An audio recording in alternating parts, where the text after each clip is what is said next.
Reality is, Pasco County is the second highest county in the state of Florida for homelessness. Reality is that in Pasco County, while the official U2 unemployment rate is 9.6%, the U6 unemployment rate is closer to 20%, or 93,291 people unemployed. Reality is that in Pasco County, 297 people each week contact the United Way of Pasco for assistance in paying their rent, mortgage, or utility bills. These are the hard, cold facts. And behind each faceless number is a hurting and broken person. Real people with real needs in our community, in our neighborhoods. People like Dan and like Linda. Late 2011 and into early 2012, I found myself newly married and happy. Life was going well. My wife and I recently rented a different home where the community was better, the home was newer, and the rent was more affordable. But then challenges and struggles began to take place financially, which led to struggles in our marriage. By late June, I found myself alone, my wife having left me, and I was forced to move into a different living situation where the environment was not very good. Alcohol, drugs, and violence were a common occurrence.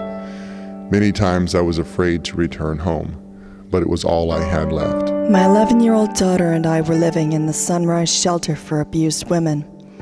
I had left an abusive relationship. I got a job but was struggling to get money enough together to get us an apartment. By early November, things had continued to deteriorate. I was involved in a car accident and lost my only means of transportation. By the second week of November, life had reached its lowest point for me. I was not sure I even wanted to continue living. No marriage, no car, and now I found myself homeless as well. Just 1 week before Thanksgiving. I'd been to several other organizations, but none of them were able to assist me. My counselor gave me a letter and referred me to the Samaritan Project of Zephyr Hills in hopes that they could help. In my moment of desperation, I contacted a local pastor, and he put me in contact with the Samaritan Project. Due to the swift reaction of compassionate volunteers and board members at the Samaritan Project, a few phone calls were made and a home for rent was located. I met with one of the volunteers there who explained to me how the Samaritan Project works, that they have a limited budget because they get no government funding and they rely solely on donations and fundraisers that they have. She asked me how much more I needed. I replied, $180. She said they were not able to go that high, but she would try to get help from some other sources. That was on Tuesday afternoon. On Thursday morning, she called me at work to let me know she had found the additional funding. So with what they paid and the other funding, my daughter and I were able to get our own place. The Samaritan Project was able to assist me with finances needed to pay the rent, and I was off the street that afternoon. The Samaritan Project has made a big difference in my life. A couple of weeks ago, I had given up hope and not really feeling all that thankful. But now I have a safe place to call home and a fresh start in life.